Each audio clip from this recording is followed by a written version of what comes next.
use your community. I would not be able to do anything that I've done had I not had my friends. Literally, I kid y'all not, you will not make it without a tribe.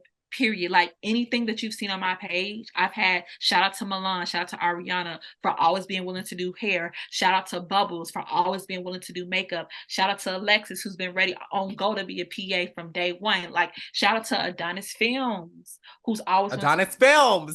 Shout literally out to Adonis shout out Films. to Adonis Films. Shout out to Kaylin Mary, who is like my Oh yes, friend, you know what I'm saying? And Milan too, my best friend, willing to help me. Oh Milan. my gosh.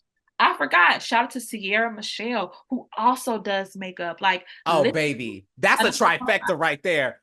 Sierra Michelle, Milan, okay. and Kaylin, and I'm y'all go watch So Good. Y'all will see that. Y'all will see the trifecta right there because please. these women do amazing work, and it takes a tribe for real. You're so right on that. Oh Yeah, my gosh, I you definitely just want to. reminded me all of my girls, my girls.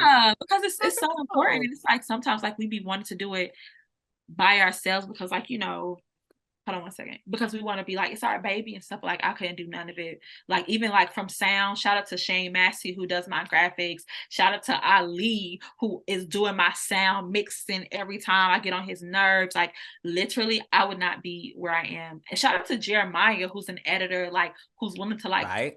Donna send him the footage. He edited sometimes. Like I will not be able to do none of this without like a team. So my biggest thing. Also, it's the Ray, and I always use this quote. She literally said, "We be trying to network up, and we need to network across who is struggling with us, and let's go." Finessing the shoot. Ain't bad. Vogue. Mm-hmm. And now we at NBC Universal. Not just NBC Universal. She ain't working remote. They said, girl, we need you in Los Angeles County. Mm-hmm.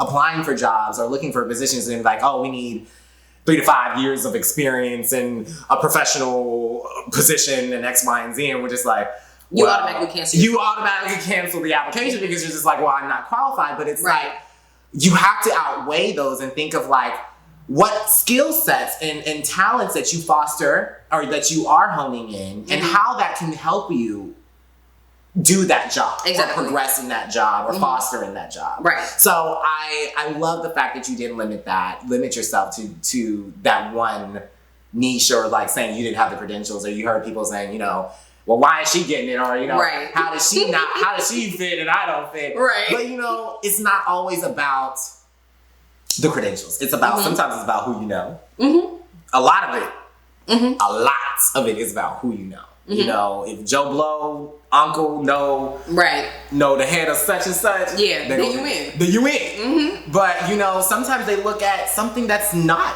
They want something different. A lot of these creatives are getting hired based off of themselves, based off their creative, what they bring to the table, not necessarily what they've done, and what they're going to do. Mm-hmm. But it helps them build more skill set to kind of accomplish more and do more than what they thought they could do. Absolutely. So I love that. I'm not going to say it on too much, but so you did do some more accomplishment. Like that was the first big one. Mm-hmm.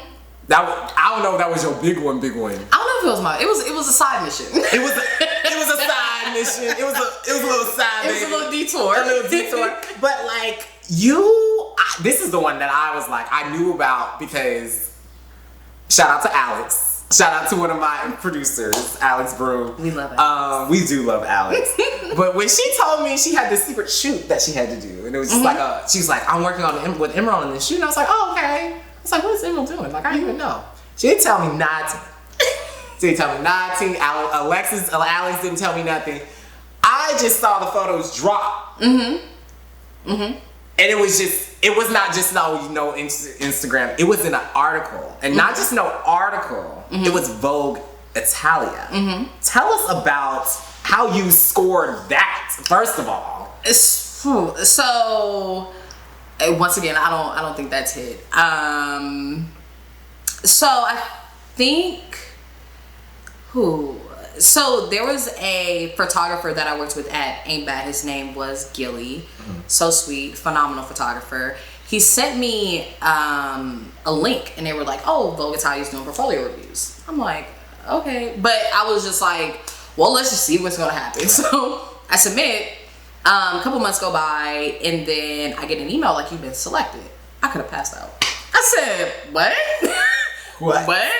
So, because I'm still like very early, like in my career. I think like if you take out that chunk of time of me like being like I'm just out here finessing to go to shows. Yeah. It had only really been like a year and a half, maybe 2 years that I've been shooting. But I was like shooting like every weekend. And we met in 2018. Yeah. So I'd only been in Savannah for like a year. Yeah, it was very fresh. Yeah. Very fresh. Yeah, so it was like, it wasn't a lot of time of me like perfecting. So it was like a big shock, but it's like, okay, cool.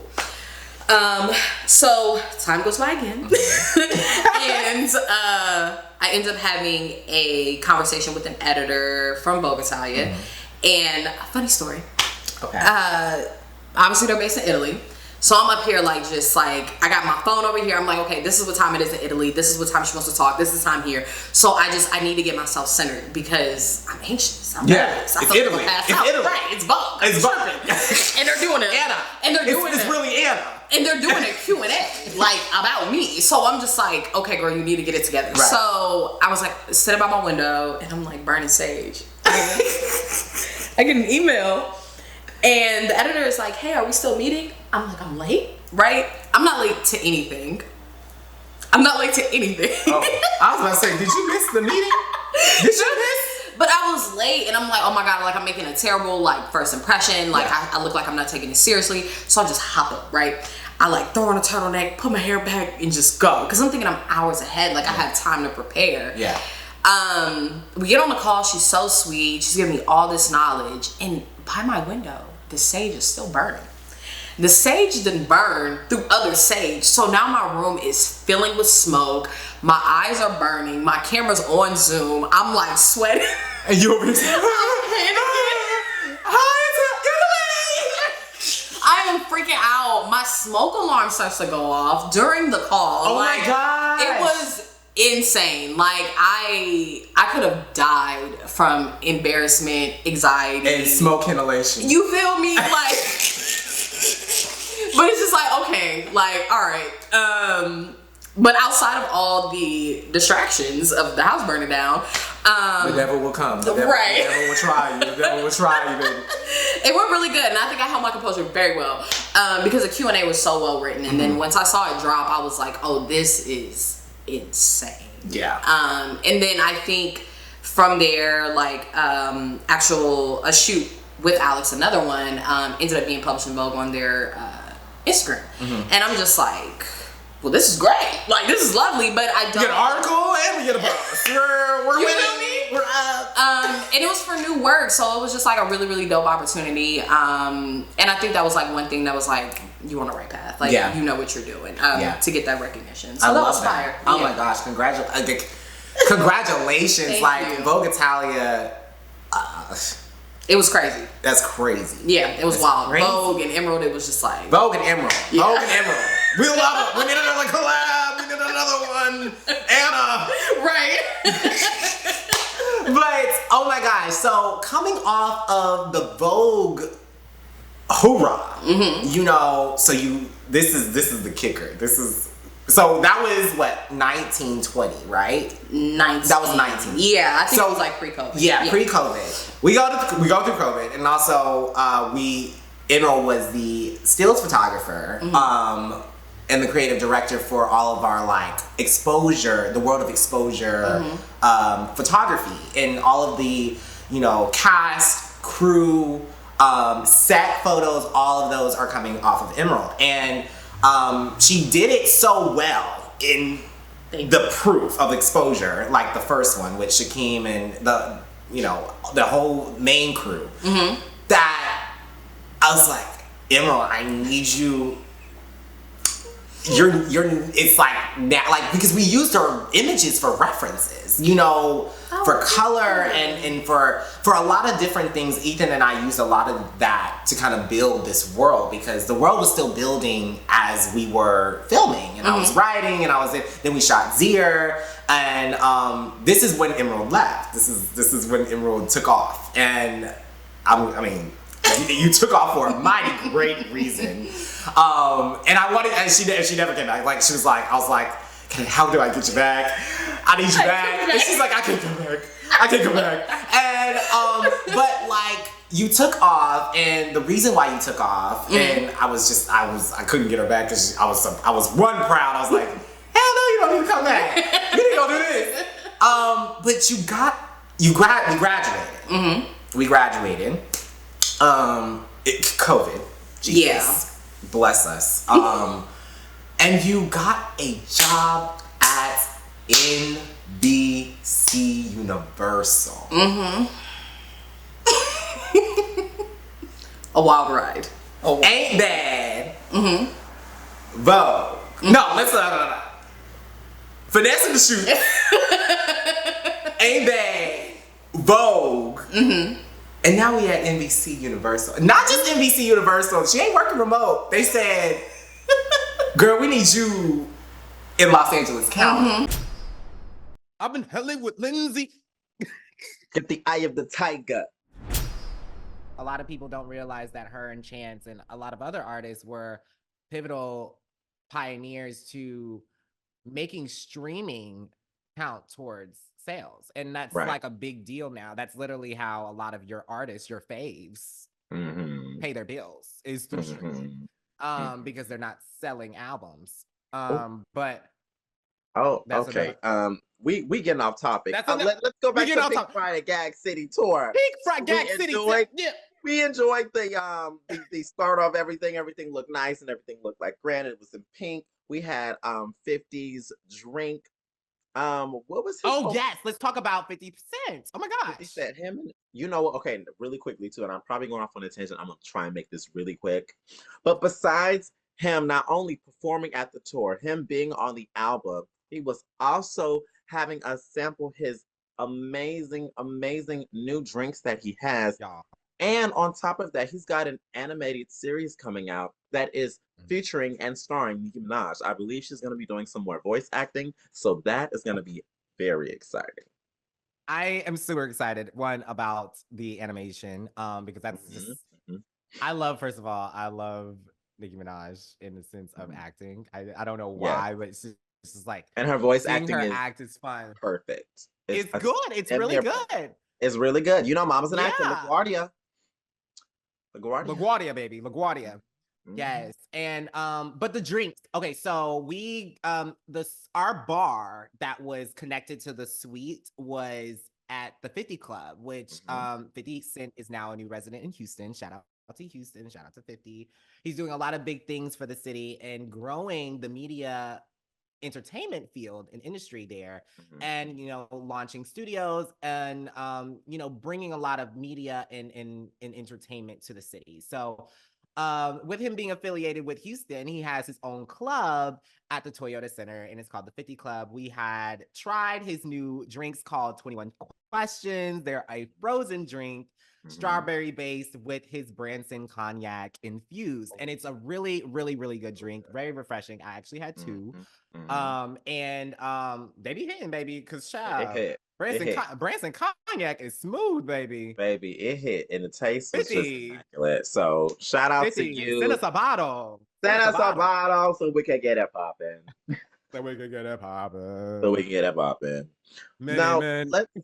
Manny man. So let's talk about now when we first walked in. So now we've sat down, we've got our drinks, we talked to the people in our suite. We start off with DJ Booth. Woo! DJ Booth opens up the show. DJ Booth opens up the show. Gets the crowd really good. So yeah, Juwan's first thing, like I remember, like we were just hyped. We were just dancing. We got our drinks. We was feeling the vibe. Everybody was moving, literally like the whole arena. As people are coming in, everybody's moving. And Juwan was like, he pointed out this question, and which will relate to the rest of the episode when we talk about the set list and like all that grand stuff. He was like, why are they playing all the good songs right now? They're playing all the good songs. Like they played like all the classics, the mixtape classics. Like a lot of mixtape classics. We heard a Sucker Free. We heard some Beat Me Up Scotty. We heard a lot of feature runs. Nicki loves a feature run. So she had a lot of, DJ Boo played a lot of her features that are like infamous verses, like Mhm. Make Love and Fifi. You know, we got some good, We got good, some good, good, good ones. yeah, some good, yeah. Mhm. And it was We did. blended. It was mixed with a lot of mainstream music that we would hear today, a lot of Ice Spice, a lot of Doja. You know, Mhm. we would get some of that mix, but intertwined with just Nicki flavor. So Mhm. it was a really good intro. I really enjoyed DJ Booth's DJing. He really got the Yeah, crowd hype, and he did. he's a really good like starter for the show. Mhm. Um in this because we, you know, Monica's on the show. Like Monica was on the tour, right? So we Mhm. were, you know, I had the mindset, you know, oh, she's That she was opening, gonna. she's coming out, she's. No, but you kind of knew that already. But maybe she could have switched up this time. But I no, didn't she didn't know do that then. I didn't know that then. Oh, But I didn't yeah. know that I'm then. glad I that was over told here you waiting, that. and I was like, you know how tours go. You get your opening It's act, the da da da opener, right? da. hmm You get your She pulled a opener, and then it Beyonce. leads She pulled a Beyonce. into. She didn't have no opening act, baby. She did pull. She had She did. no. She had no. Not. She had nothing. She had That's DJ Booth. which it was a fun time. So then after DJ Which was Booth fun. had, which was fun. He was really fun. He really hyped the crowd up. So DJ Booth got done. He hyped the crowd up. I believe it was like maybe a 10-minute wait before Nicki got on. So loud now. Let's get into our first act. Let's get into our first act. It's time to. Music It's time to has open up the started. vault. Lights are doing the flickering, and the stage is lighting up. We are now in Gag City. Okay, We are in Gag City. we are in Gag City. We are in the first arc, and the first song that she comes out with is "I'm the Best." Now, I don't know any other song that would have been more perfect for her to come out to. That is the first song off of her first album. It was very nostalgic. And it was very Very nostalgic. nostalgic. And I love Very the way that it was nostalgic. placed in the very beginning of the show. It set the Um, tone. Like it it definitely did set the really did tone. set the tone. Like the Yeah. graphic was cool. Like the graphic of like the intro graphic was really cool. Like it had like we were coming, like it's like we were flying in, like we were Right? coming into Gag City, we Mhm. landed, you know, we're looking at the building, we're in Gag City. Mhm. So it just made sense to kind of revisit kind of where she Where had she started, started. where she came from, you know, Absolutely. and Just to how remind that you elevated. girls. Yes. Yeah, just to remind them, it's just like, I mean, I just played. My mom just visited here like a couple of days, like for a week, and she was like, my aunt was like, "Play some Nicki Minaj." Why? We turned on Pink Friday and we played Really? the first. We heard the, and she was like, "This is a good song. Like, it's a really Yeah. good. Like, That album is a they're not a big classic. Nicki Minaj, but that first song, That first what? song. Couldn't take what was in me. I've been helling with Lindsay. Get the eye of the tiger. You're not new to this. You're true to this. I didn't know the extent of your music background. Like you've been in like several bands, several groups, and not only have you, you know, been a vocalist on these groups or in these groups, you have composed, arranged, produced, and engineered. I'm just getting into music, and I'm, you know, me, I'm a writer. So it's just, that's a level that you surpass. You surpassed a lot of levels to when it comes to being a musician, you know, being multi-hyphenate in these different skill sets of vocal arrangement, engineering, songwriting, and composing. It's a lot to want and to hone in, and then also to get better and master. It's also very difficult. So that's amazing. That's amazing. So you mentioned that you were in the military or in the Air Force. Tell us a little bit Yes. about that. You know, how did you get started in that? And then how has that collided or, you know, come to face with your music making? I'm so curious about that. So even just to go back, my I started recording music, like I said, with my friend. That was in 2007. And so 2007 to 2012, I was in the mix of those bands doing my own stuff.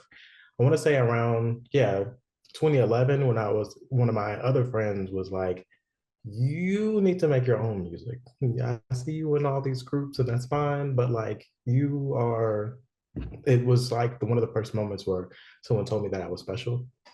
And it's crazy because that person, they're also still very prominent in making music today. So I felt like even just with the journey of things going on, like I'm glad I listened to them because they knew what they were talking about. And yeah, so 2011, it was right before I joined the military. I released my first mixtape called Ambience. And it was kind of like, I love all the different eras of R&B. So I'm not like a real R&B like enthusiast. I'm like, no, like all of it is beautiful to me. Expression and people figuring out, okay, how does my soul bleed on this record? And just because it doesn't look the same as somebody else's, I'm going to discount it. No. And so I just take from those different areas. And that was what Ambience was about. And a month later, I joined the military, April 2012. One of my main reasons for joining was to get the benefits out of it, like the educational benefits that I'm using right now, and to make sure that I had something else to lean on when the creativity isn't necessarily paying my bills. Right. So I went in for cybersecurity, and that's what I did. And even just being able to go to different places, meet different people, talk about different experiences, many of which I wasn't necessarily having myself, but it still was like, okay, I can write about that. Right. And I want to say from 2012 to 2016, those were like a lot more years forming my own sound as an artist and gaining those experiences and traveling the world and really just kind of like figuring, okay, like what does Sean B at the time eventually came into Drake's sound? What is that sound? So again, still engineering things myself and working with different producers and sounds and lots of covers and things like that, and kind of like all of it formed my debut album, Player 3, which released in 2016. While I was in Turkey, I was stationed in Turkey. That was such a crazy year because we were locked down on a base because it was like all sorts of like crazy stuff going on in the area. There was a whole like military coup that happened like while we were there, low flying aircraft and just shooting and like all sorts of crazy stuff. So to me, like Player 3 is definitely like a triumph because not only like for myself, but then I saw that on base, so many people were willing to do things for me because I was able to do that here, and like it brought a lot of relief and excitement to my military friends. We had a nice that was my first release party I ever had. It was super cool, and even from that, like, so this is like is this tea? No, no, it's just a story. So so while I was in Turkey, again, it was like a tough time for us, but Tori Kelly was gonna come to perform for us for I think the 4th of July. And they had asked me if I wanted to open for her. There was a conflict, so they eventually said like, hey, no, like you're not gonna open. She's just gonna come and it's gonna do fine. But that's how the base was trying to ride for me after that. They were trying to put you. They were trying to put you on. Yeah, and I love that. Really appreciated it. So the Friday before, I think the Sunday she was supposed to come, it's canceled. She doesn't want to come. I think it was like they were trying to figure out like how comfortable or safe she would have been. I think that was kind of like what I heard at least, which again, like I understand, like it's a lot of stuff going on. Of course it did suck for us because we were like, damn, like that would have been like a really great mood booster, a morale booster for the base. So they had asked me, again, the person who was just told that he can't open for her. So it was like, all right, well, you're doing the show now. And so that was like we spent the whole weekend just like trying to find a band, other people to sing, and really like, that was like probably one of my favorite moments. I said, you're out here, no album out? No album out. No album out? But topping the charts, those too. And they're close. And Ariana loves her some Normani. Yes, loves her some Normani. You know, she has a writing credit on Motivation, which is amazing. And it's crazy that Motivation was Ariana Grande's song. Like, she did a whole demo for it, and it sounded great. It sounded amazing, you know. But she was like, nah, I'm gonna give it to my sister. I'm gonna give it to my girl. And I loved it. I loved it. I loved it. So Waves. Let's talk about Waves. You know, wow. Waves was the reset. Waves was the reset. We saw her getting into some very alternative, dark R&B. At first listen, I was like, okay, I can see you going in this direction. I really seen her. I wanted to see at that point her expanding that sound more, right? It gave Full Moon vibes. As in just the ambiance and the aesthetic. Yes. Okay. Not necessarily the sound fully, but I'm just gonna say, not the sound fully. Maybe more evolved, maybe a more now sound of what Full Moon will sound like now. Right. But it was giving a full, like, I saw her vision in the sense of yes, it was very clear. It was very clear. It was very clear. I loved this moon, this blue, this Afro. It's touching Afrofuturism. It's like just a little bit, absolutely. And I just loved that element that she was. I love the direction. And I had never seen that in a newer artist. Now I saw it a lot with, you know, with Brandy, Aaliyah. A lot of them had that Afro peak in futurism. Even Eve, you know, like had that Afro peak in futurism, and I just loved everything that came across when it came from that, just because it was something that Blacks, you know, in music had not been able to see and had not been able to fully wrap their head around, in the sense of, oh, this is something that we can tackle. This is something that we can come on. Just something that we can do too, and do it better.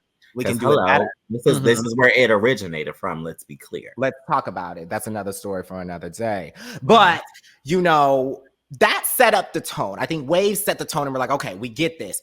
We know that she's going to be an alternative R&B artist in some capacity. So then we get into... Then she switched it up again. Switched it up again. It's crazy though, because at a point I was like, I was confused by the direction, but now looking back into it, she was really giving us different genres. With the Calvin Harris pack, which was straight pop. Yeah. And it was because Checklist is still on my It's pop, it's dance. It's pop and it's dance. I want to know VVS. Okay, so like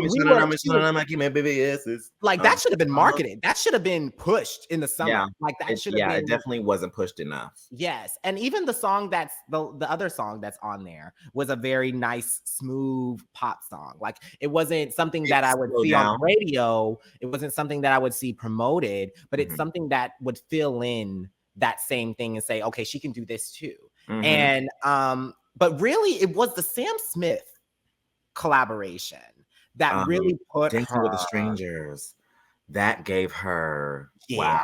That welcomed her kind of into the pop sphere all the way. Like really, it solidified her star power at that point. Yes, absolutely. Because Sam Smith was emerging. You know, he was been there for a time, but he was more ballad. It was more sad, and it was more deep and acoustic. And now we're getting, I mean, look at his last era. His last era was just like a lot over the top, androgynous. It was great. So this was that escalation that you could see within his music, that he was going into more of mainstream pop. It was very much hitting those 808s and hitting those beats that he didn't really have in the beginning of his career, but now he's doing it with another artist that's also emerging, and they're peaking not at the same time, but they're also very much elevated in this sound, which I felt like it was they're really, kind of really like good. they're trying a new sound, and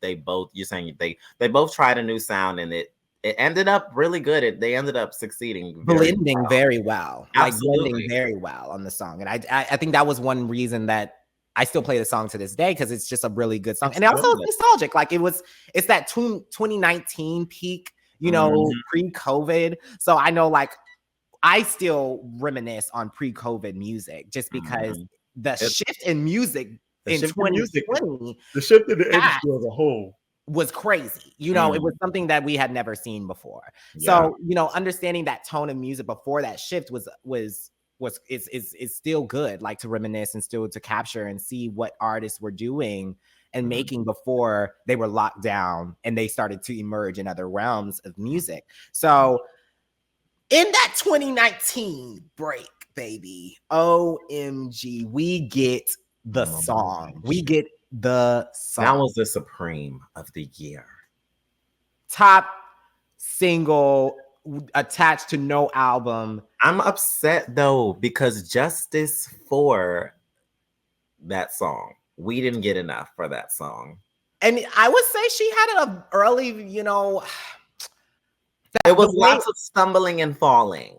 Not stumbling and falling. The release was fine. The release was perfect. The release was perfect.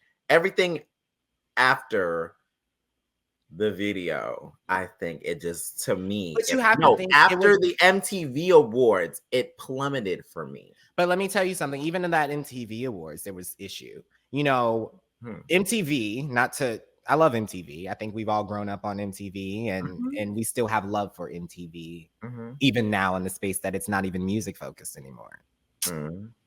That's on y'all's branding and marketing. Sorry. But in the sense of MTV, they did the same thing with Victoria Monet. To me, I think this was kind of like a preempt to Victoria.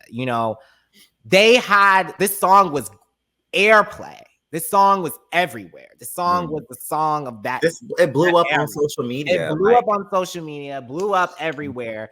And I just think for her to not be in the initial lineup for performance, is crazy. Oh, they weren't gonna have her perform? Not even immediately. She had to put that performance together very quickly. Not like in the same time frame as the other artists had to do that. And the same thing with Wildside. Okay, I don't know. I didn't know that about Motivation. I definitely knew that for Wildside. They said that she was not going to perform Wildside, and then she ended up performing doing it. She did it. Oh, that pissed me off, because that performance was great. It was great, but the way that it could have went probably would have been better. The same way with I feel about Motivation. It's like I feel like that should have pushed them to do more. And I could be wrong. I could say that like everything went smoothly, but in the sense of like how to market this artist. This is a new artist with a hot song. It's MTV Music Awards. She has a great music video. Y'all should be putting a lot of backing into sense of how this goes. And it wasn't until the result of how the performance ended until they started wanting to market it more. Of course, putting it on YouTube, pushing it out, and making sure that the song was doing well so that they can revert to the music video. So I think it's subjective. I think that's, I don't know if they didn't see Normani being fully there, but I felt like that was a pivotal statement to say everybody's eyes on Normani right now. That was a moment in pop culture. Everybody had their eyes on Normani. We knew. Everybody knew that she was. Everybody knew. She was the moment. And, she had Wildside. Diamonds came after that. So was another single with her and Megan. Didn't really do so hot. I mean, I don't think it was marketed. It was a soundtrack song for, I believe, Birds in the Prey. That song. It's not a cute song to me, but it's an album song. It's a soundtrack for the film, and the film did really well, actually. It was a mess. So then we get to the peak single. Ain't nothing new under the sun. People are gonna people do a lot of very similar things in their songs and you don't even realize it. So I just happen to consume a lot of music. So because I consume a lot of music, I'm like, this sounds like blah, blah, blah. I'm like, oh, they use the same sample. So maybe if I put this with this, with will this. work out. Oh yeah. So that's what they were. And so then as time went on and like as we got into like the streaming era fully and stuff like that, I was like, well, let me just like make my playlist public. And it became a thing where I'm like, here, because everyone wanted to hear them. So it's been a hobby so far, but it definitely is something that I've been thinking about like transforming because I don't know, it's a fun time. It's a good time. I think it's great. I love your playlist but I love playlists in general, but I love your playlist because I am an avid listener for new music and avid listener for new artists. And I think that you're more diverse in music than I am. So wild, like you be putting it's very you be putting me on. No, I just be finding whatever be coming on through Apple Music, and then I'll be like, oh, she cute. I like her. She cute. Like favorite. But you be going deep, like you be a genre. Like I mean, you be genre hopping. I be like, whoa. I get very much so. You know, when did I get to? And I be like, I like it. So I love the exploration that you do with your playlist and your music. So it's like, I definitely think that it has the potential of blowing up and doing bigger things over here. And, you know, I will be the first advocate to support. And yeah. Thank you, Moo. I'm thinking about it. I remember when you said you're like, yeah, we never know when you're dropping. It's because I don't know when I'm dropping. I drop when they finish. When I'm like, oh, this one's nice. I'll let everyone else listen to it. When I've listened to it for a few days, sometimes it'll be weeks, and I'm like, maybe I'll let everyone else also hear this. I need to drop my summer ones because they're not completely done. Me too. You inspired me to start dropping playlists, and I did one in March. And I haven't done another one. And I think I started building one. I haven't finished it yet. I just need to get it sorted out based on the vibe and mood. Yeah, I did one. I did it. Yeah. Because I'm telling you, again, y'all think I'm playlist queen. Again, Jules' playlist for all of these films would be so good. Honestly, Jules is the reason why I love Tinashe. Like, because I already liked Tinashe. I was like, oh yeah, some of my stuff is cute. But for one, I think it might have been for Exposure. You had multiple Tinashe songs on there, and I said, what's going on? Listen. Because I knew her as the 2-on girl. Everyone knows her as the 2-on. Now she's the nasty girl. Okay. She is. So, but you know, Tinashe pivot, like, okay, talk about it. She is like, if there is any artist outside of like a Beyonce or a Rihanna or a Janet Jackson, I'm gonna definitely go with Tinashe in the sense of just her pen, her sound. Like the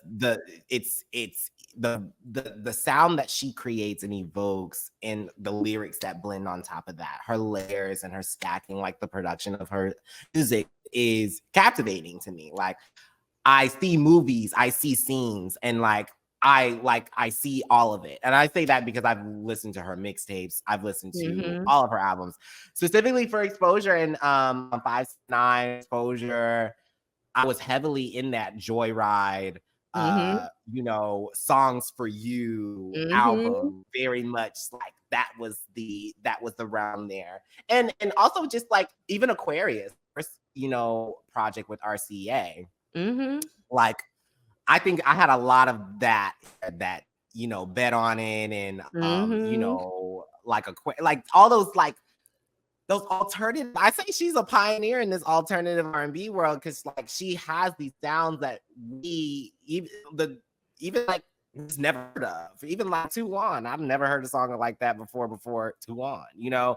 So I was just like, she's just been so inspiring for me in the sense of music that like it just pours in to the creative. Like and with Rihanna, Goodnight Gotham, like that song I visually see as a movie. Like I told Sid when we were creating Lucid, said, yeah, this is the song that I created this movie off or this film off of, just this song, this one song. I saw like the whole thing in this song. So yeah, music plays a big big thing in Mm-hmm. in the sense. Shout out to Tinashe. You're doing it. Shout out, You're doing shout it. out to Nashe. People try to play her because she's not like a huge vocalist, but that girl be producing and writing her butt off and dancing. She Yeah. does all the things. Oh Y'all, yeah. She's a triple threat. She's a triple threat for real. Real bad. Real bad. real bad, real Real bad. bad. Real bad. But my love, I just wanted to just say thank you for coming on to the show. And just thank you for sharing all of your creative expertise in allowing Check the IV to be your host to introduce your new baby, your new venture. I am so proud of you and so excited to see what RL Creative is going to do for creatives down the line. And of course, this is not the first time that you will be on the show. You will probably be coming on not this show, but maybe a new show that is coming up very, very soon. I am super excited. I'm not going to introduce it fully just yet, but you know, it's going to be something that's very much down your line and your lane. And I think it's going to be it's going to be a fun one. So It's going to be good. Next time you come, it's going to be a bigger key than the one that we had here. Period. Ciao. Yes. Period. Get ready. You have a process when you make music and you have a way of working. So like, I remember that you kind of worked in my process or like influenced my process in working and in writing music because I don't know, you give me critique. You give me critique on stuff. But tell us about your process. Tell us about one, you're getting back into music now, coming back to LA post-pandemic. Where are you now? Where are you in the headspace of music? What are you into? What are you seeking? And what were you hearing? So during this time when I was like getting my feet wet and just trying to dib and dabble my way back into it, I really just wanted to find my love for making music again. Like there was this overwhelming sense of like anxiety of just getting myself back in there. It's like a player that's been injured and then their first game back. Yeah. Like there's going to be a lot of hesitation and antsiness and like feeling that you're not good enough. And you know what? Social media can ruin a lot of shit, but just focus on yourself. Agreed. And that's what I had to do. I was like, okay, girl, like focus on yourself. The music is never going to go anywhere. Like you can always put out music. Focus on what you want to do. And so to eliminate that anxiety, I was like, okay, like I need to take that pressure off of myself.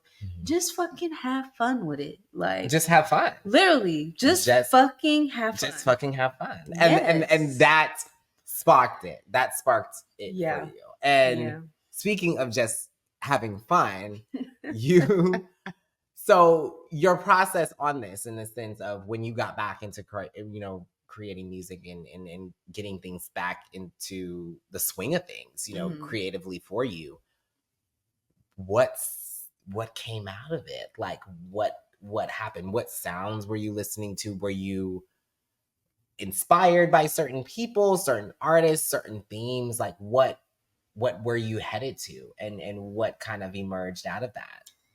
Yeah, so like towards I'd say my last 2 years of college, I was extremely into like the underground cloud rap movement that was going on, like the plug type of sound. I know that's like super popular in Atlanta. Like plug. Yeah, plug. Plug.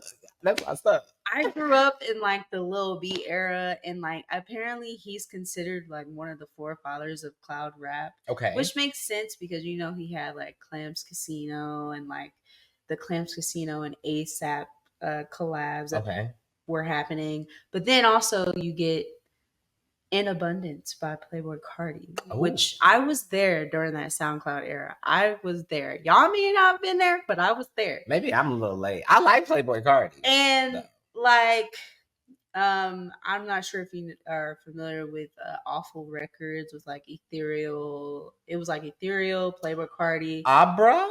Abra. I love Abra. I And- like Ethereal too. Wait, Yes. there's another girl in that section. I don't know. But yeah. It's just like that whole sound with like those type of like ethereal instrumentals, but you have someone like Playboi Carti that's like rapping some hard ass shit, and it's like a paradox. It's like, okay, you have this silky smooth beat, but then you have this dude like rapping. That's rapping like chaotically. Yeah, chaotically. And I just thought that was like the coolest shit. But then I was like, okay, what if we could add some vocals onto those beats? Because the beats are still hard. Like they're still thumping in the club, like it's getting radio play. Right. And it's still popping underground. But it's not a well-known genre. No. Like cloud rap is not something that you could go look on iTunes or a Spotify and be like, this is cloud You could rap. probably find like a playlist with just like a conglomerate of different artists. A lot of these artists are still underground, for sure. But I would say that it's still like a relatively new subgenre of like lo-fi, hip-hop, trip-hop. Okay, lo-fi, trip-hop, hip-hop. Yeah. Okay, trap. That's cute. Yeah. That's cute. And I think just those are just a couple of artists that I could think of off the top of my mind. But one artist that truly stood out, his name is Boofpack Mookie from North Carolina. Boofpack Mookie, period. Okay. And he works with a couple of producers, some named Young Brando. I can't think of the other ones right now, but I just remember hearing his music and I was like, this shit is like hard as fuck. And I played it for my dad and he was like, who the fuck made those beats? He was like, this shit is hard. He was like, it's like hard and like you feel like it's like trap, but at the same time it's like chill, but you want to get lit, but you want to like smoke to it, drink to it. It's a lot of layers. It's a lot of layers here. It's a lot of fucking layers. Okay. But you still have that musicality, like that subtle musicality to it, even when it comes to like certain chords or synthesizers, shit that you can feel in your fucking chakras. So it has an emotional connection. It's like kind of like neo soul. You know how neo soul has like the certain sound where it's like the certain chord. It's like, ooh, like you making them faces like, ooh, who like, fuck did that? Who did that? Yeah, it's nasty. Yes. Yeah, that's real how, nasty. That's how I perceive it. And basically I wanted to like take that sound and also I'm a huge hip hop head. I'm a huge alternative fan. Right. And obviously R&B. And I feel like cloud rap. And then when you transfer that over to cloud soul, which is a term that I would like to coin. Okay. I feel like it makes perfect sense. Cloud soul. Yes. Now, is that the genre that you say your music basically fits into? I would say that my music would definitely encapsulate cloud soul for sure. I like that. I like that a lot. I mean, I kind of know that already, but I like the idea that it's a subgenre of a sub, like it's an extension of a subgenre. Yeah, it can be so many things. Like it can even go down to like slight house, or like if you get into like a Chicago dub or Detroit house sound. Yeah, like, so it has infusions of different sounds and from different areas. No, I like that. No, it's dope. That's dope. That's dope.